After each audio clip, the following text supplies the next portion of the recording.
우리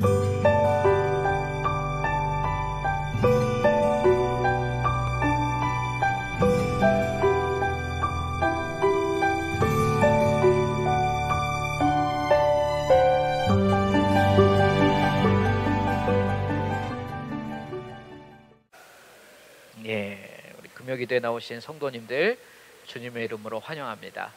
우리 서로 바라보시면서 오늘 이렇게 인사하실게요. 오늘도 뵙게 되어 참 기쁩니다. 우리 인사하시겠습니다. 뵙게 되어 참 기쁩니다. 기쁘시죠? 우리가 이렇게 그리스도 안에서 한 몸 된 서로를 바라봐도 이렇게 기쁜데 주님께서 우리 한 사람 한 사람 보시기에 얼마나 기쁘실까요? 또 우리도 이 자리에서 기도 가운데 주님 만나면 얼마나 우리 영혼 기쁘겠습니까? 그렇게 기쁨 회복하시는 이 밤 되시기를 소망합니다. 말씀 보시겠습니다. 오늘 함께 보실 말씀 마태복음 22장 15절에서 22절 말씀입니다. 제가 가진 성경으로는 신약성경 37페이지에 있습니다. 마태복음 22장 15절에서 22절.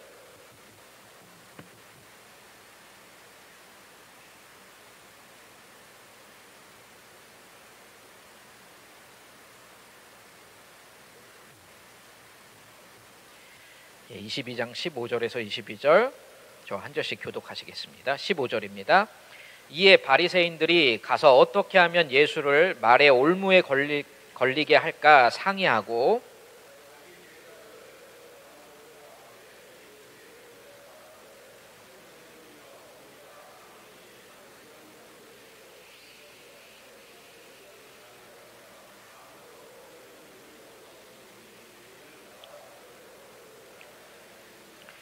그러면 당신의 생각에는 어떠한지 우리에게 이르소서. 가이사에게 세금을 바치는 것이 옳으니까 옳지 아니하나이까 하니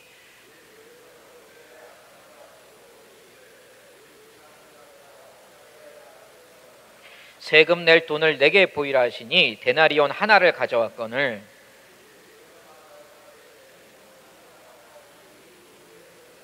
이르되 가이사의 것이니이다. 이에 이르시되 그런즉 가이사의 것은 가이사에게 하나님의 것은 하나님께 바치라 하시니 그들이 이 말씀을 듣고 놀랍게 여겨 예수를 떠나가니라. 아멘. 할렐루야.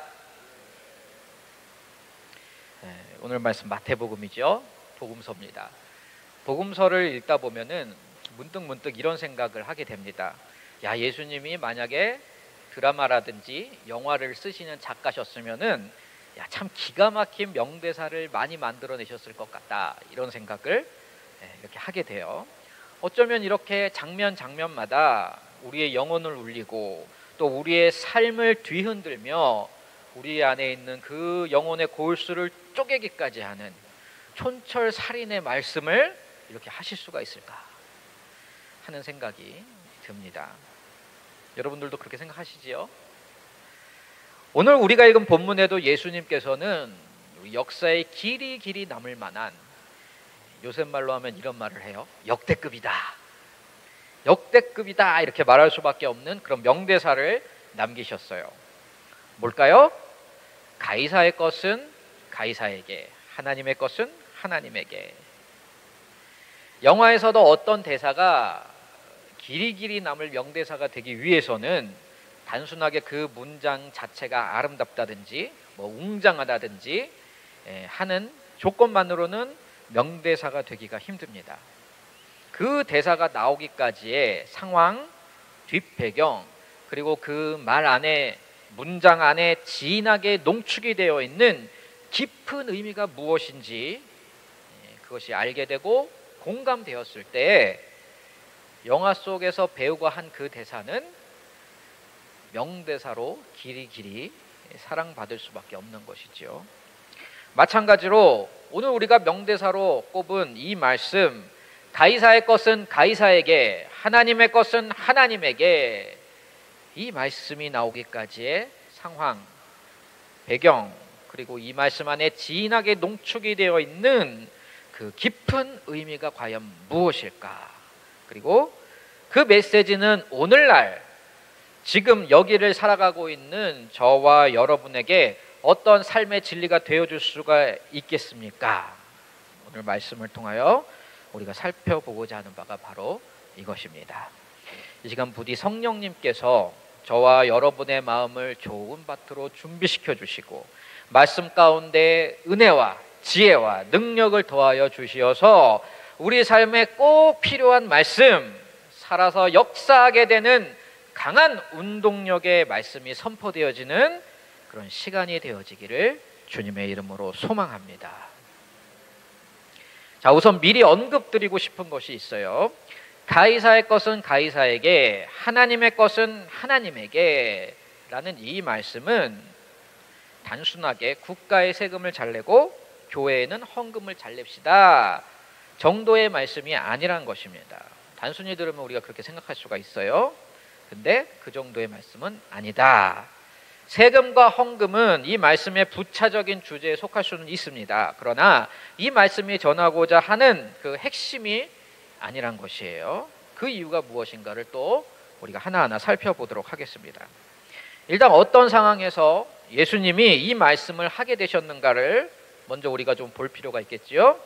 오늘의 이야기가 시작되는 15절은 다음과 같이 우리에게 말씀하고 있어요. 이에 바리새인들이 가서 어떻게 하면 예수의 말에 올무에 걸리게 할까 상의하고, 이어서 16절 상반절입니다. 자기 제자들을 헤롯 당원들과 함께 보내요. 자, 여기까지만 한번 보시지요. 어떤 배경이 있었습니까? 두 그룹의 등장인물이 나오고 있습니다. 소개되고 있습니다. 그 두 그룹이 누구지요? 바리새인 그리고 헤롯 당원. 그리고 이들이 함께 예수께 와서 질문을 드린 목적이 또한 언급이 되고 있습니다. 목적이 무엇이었습니까? 예수의 말에 올무를 걸려고, 즉 예수님의 말하시는 거에 말꼬투리를 이렇게 잡아가지고 예수님을 곤란하게 만들고 함정에 빠뜨리게 하려는 그런 목적이 있었다는 것이에요.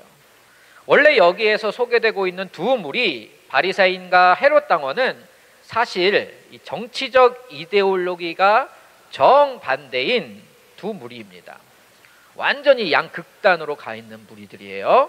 먼저 헤롯 당원들은 어떤 자들인가? 그 이름에서도 우리가 알 수 있겠지만 지금 이 이스라엘의 실권을 잡고 있는 헤롯 왕, 그리고 식민 통치를 하고 있는 로마를 지지하는 세력들입니다. 당시에 이 사회의 기득권을 차지하고 있던 그들을 지지하는 세력들이었던 것이지요. 친로마 세력 집단이었던 거예요. 그리고 그 반대에 서 있는 세력, 이 바리새인들은 또 어떤 자들인가? 이분들은 굉장히 이 민족주의적이고 유대교주의적인 그런 성향을 표방하면서 민중의 지지를 받고 있는 그런 세력들이었습니다. 특별히 로마에서 요구하는 황제 숭배를 아주 격렬히 반대하는 그 세력의 중심 세력이 이 바리새인들이었어요.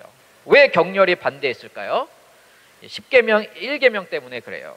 그래서 너는 하나님의 다른 신을 섬기지 말라. 그러니까는 이게 로마 황제를 신격할 수가 없는 거예요.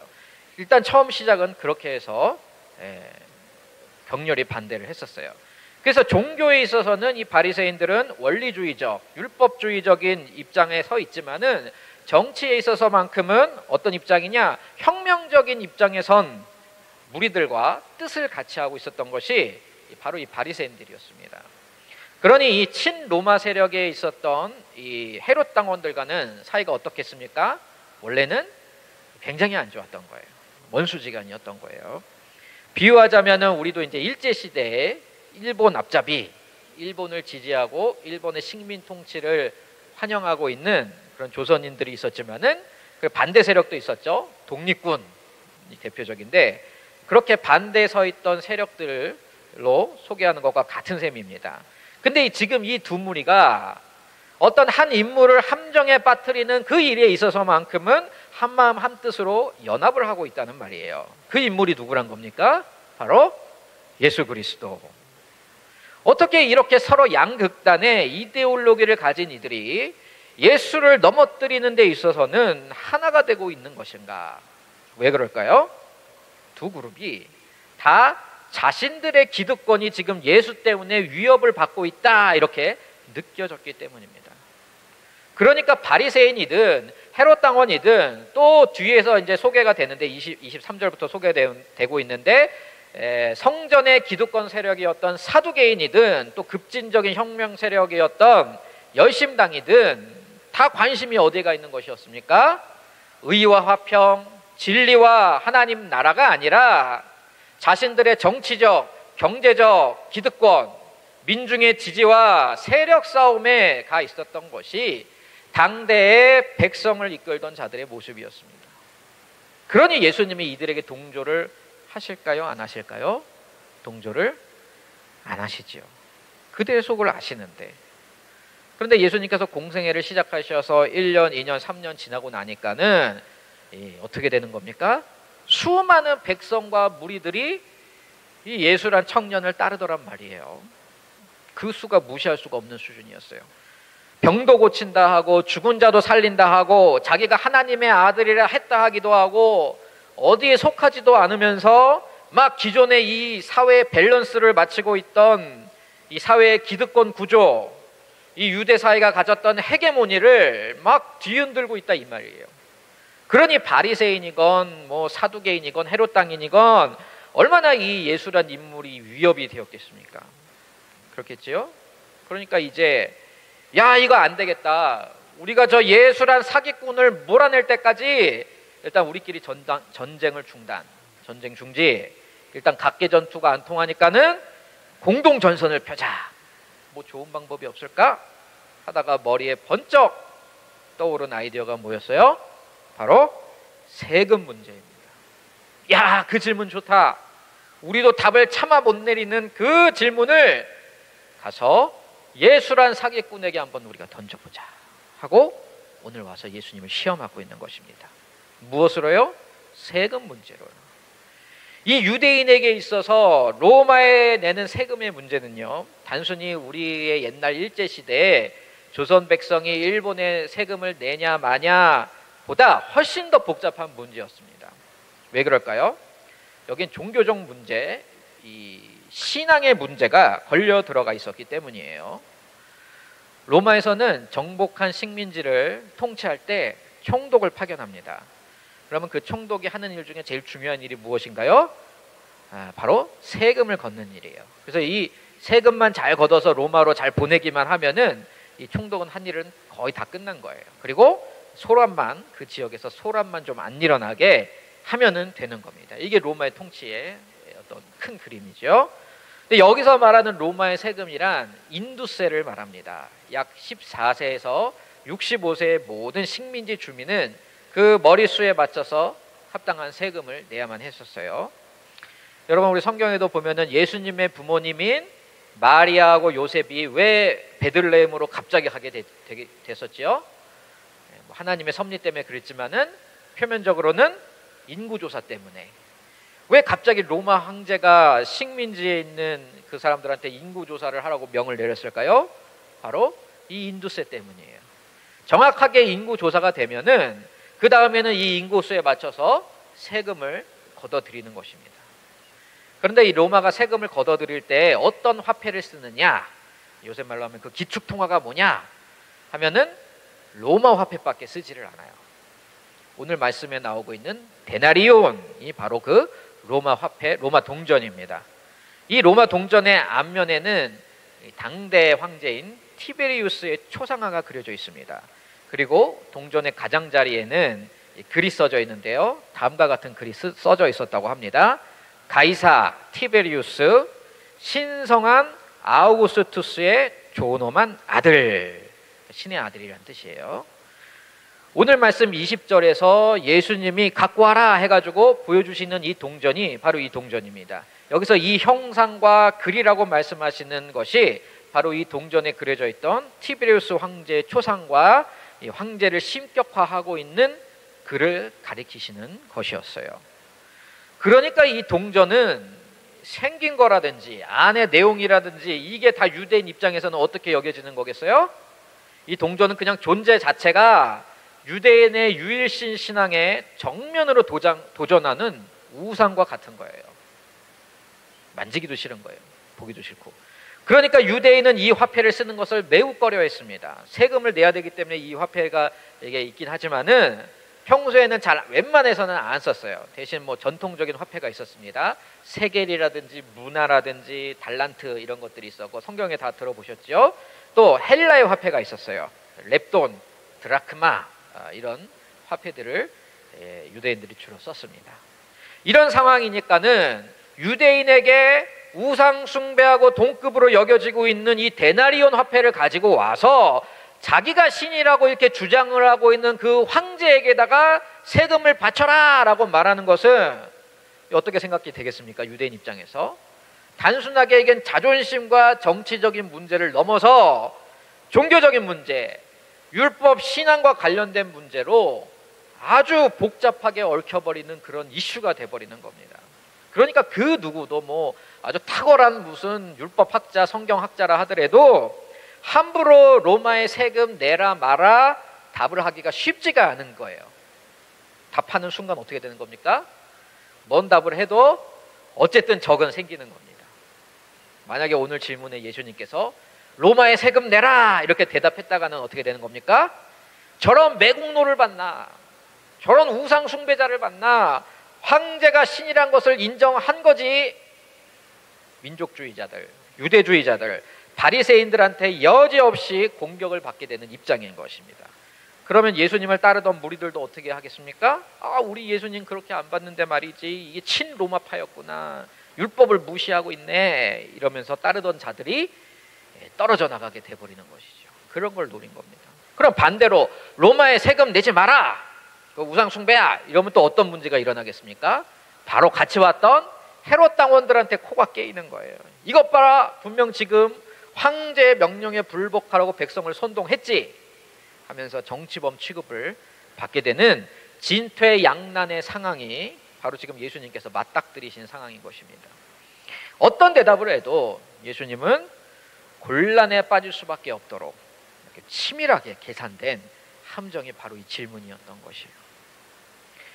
그런데 사랑하는 성도 여러분, 이 예수님 당시뿐 아니라 모든 교회사 속에서 잘 살펴보면은 세상은 예수님에게, 그리고 그분의 몸된 교회에게 늘 이와 같은 선택을 해왔음을 우리는 볼 수 있습니다. 세상이 감히 어리석게도 주님과 그분의 몸된 교회를 향하여 이런 질문을 던지는 거예요. 넌 누구 편이냐? 예수 그리스도, 당신은 부유한 자의 편인가 아니면 가난한 자의 편인가? 예수 그리스도, 당신은 민주주의를 위하여 왔는가 아니면 공산주의를, 사회주의를 위하여 왔는가? 예수 그리스도, 당신은 기득권 세력을 지지하는 입장인가 아니면 사회 피지배층 세력을 지지하는가? 한마디로 뭡니까? 당신 우리 편이야, 저쪽 편이야? 어리석은 인간 사회가 믿음 없이 예수님을 만나게 되었을 때는 늘 던져대는 질문들이 이것이었어요.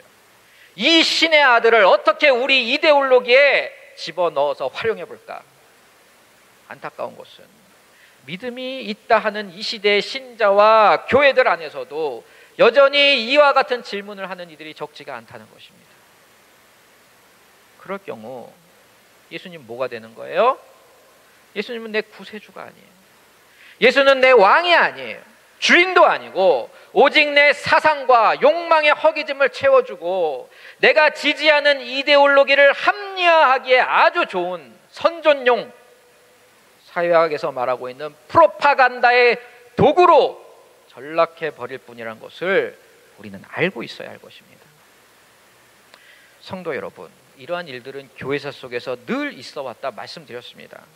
또한 예수님의 초림과 재림 사이, 즉 마지막 때에 이런 일들이 있을 것이라고 성경에서도 분명히 경고한 바가 있습니다.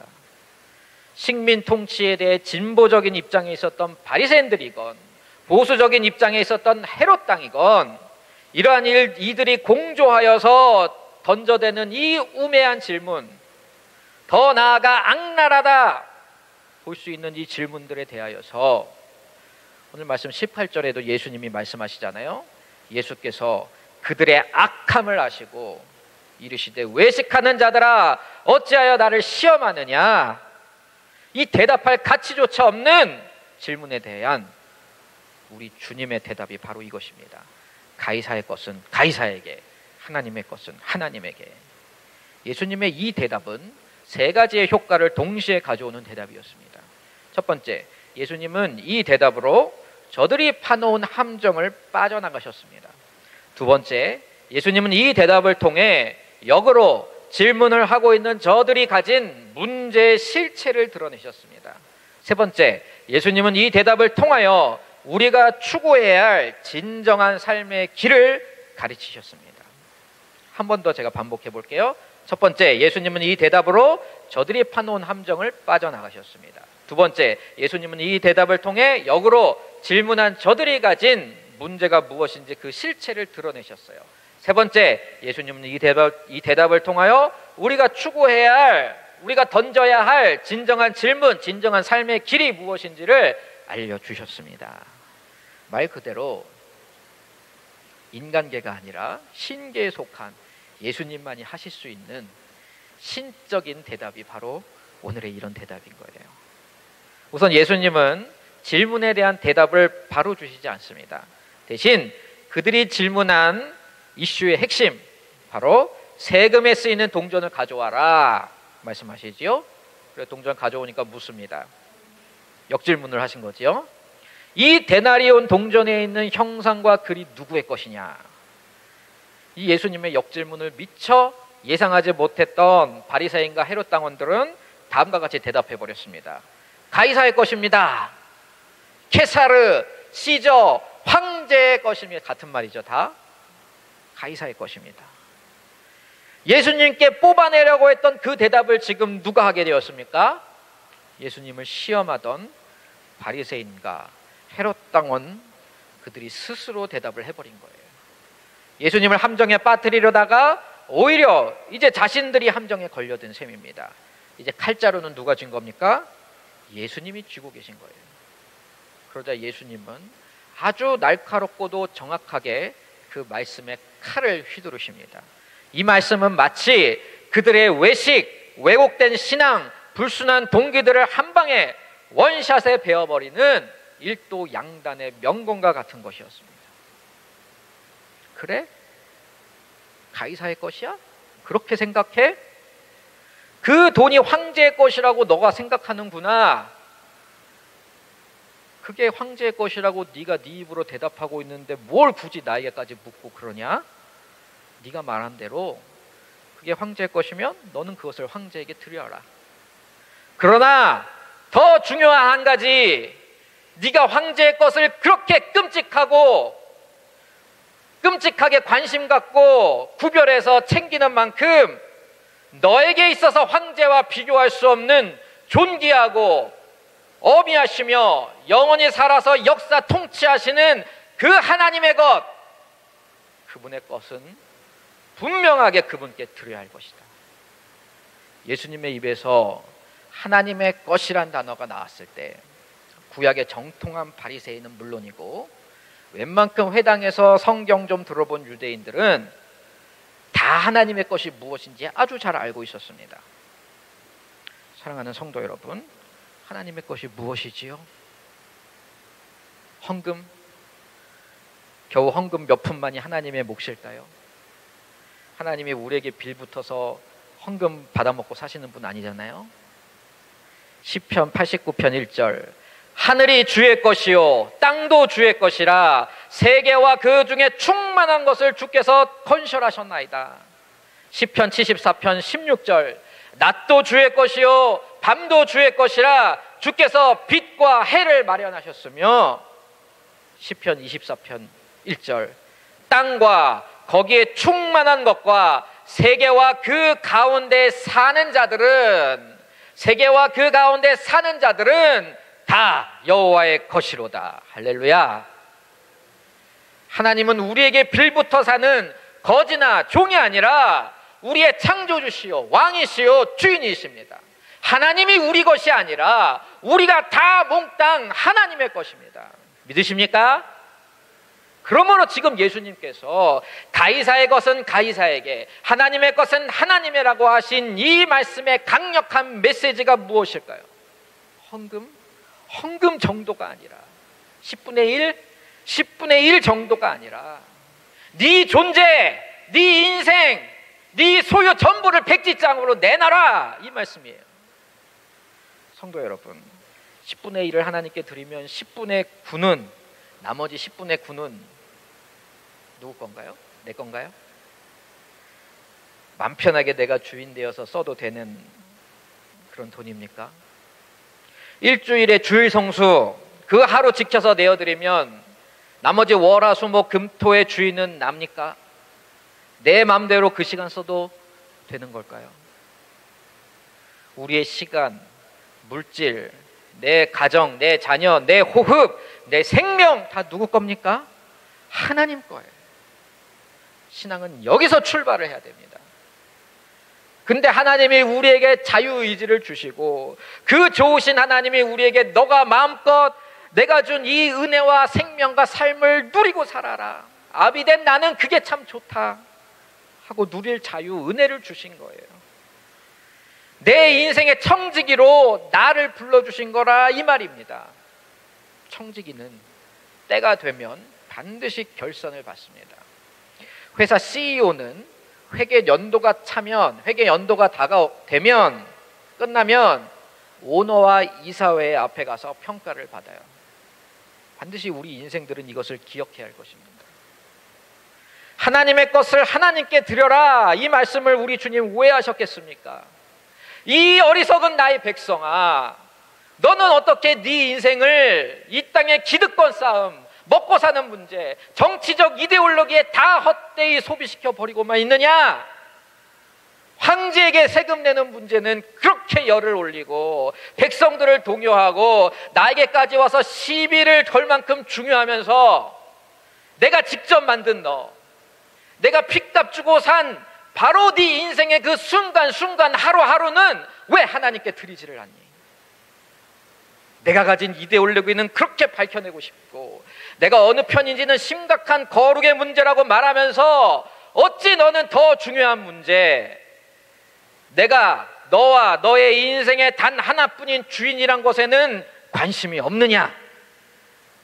가이사에게 세금을 내던 안 내던 너는, 나의 백성인 너는 마음과 정성과 뜻을 다하여 모든 혼신을 다하여 주 너의 하나님을 섬기도록 해라. 이것이 바로 가이사의 것은 가이사에게, 하나님의 것은 하나님에게 라는 말씀이 지니고 있는 진정한 의미인 것입니다. 앞서 말씀드린 세 가지의 효과가 확인이 되었지요. 예수님은 함정을 벗어나셨고, 예수님은 질문자의 진짜 문제를 드러내셨으며, 마지막으로 예수님은 우리가 따라야 할 진정한 삶의 길을 알려주셨습니다. 그러니 22절의 이 반응들, 그들이 이 말씀을 듣고 놀랍게 여겨 예수를 떠나가느냐. 사랑하는 성도 여러분, 예수님의 몸된 교회, 그리고 그분의 몸의 지체인 성도가 주목해야 할 길이 바로 이것입니다. 교회의 능력과 힘은 언제나 예수 그리스도와 그분의 말씀으로부터 나왔습니다. 교회가 세상을 위하여서, 때로는 세상을 대항하여서 행동하는 가장 확실하고 강력하며 우선적인 방법은 기도입니다. 그래서 복음적인 사회운동가는 동시에 탁월한 기도자가 될 수밖에 없어요. 그리스도인은 불안할 때 말씀을 보고, 힘들 때 말씀을 듣고, 세상을 위하여 무언가를 하고 싶을 때 먼저 우선적으로 그리고 간절히 기도합니다. 내 옆에 사람은 로마에 세금을 내는 문제에 대하여 어떤 생각을 갖고 있는가? 우리 교회의 리더들은 어떤 생각을 갖고 있는가? 어떤 공동체나 유명한 사람들이 과연 나와 같은 입장을 취하는가? 뭐 애써서 꼭 궁금해할 필요 없을 것 같아요.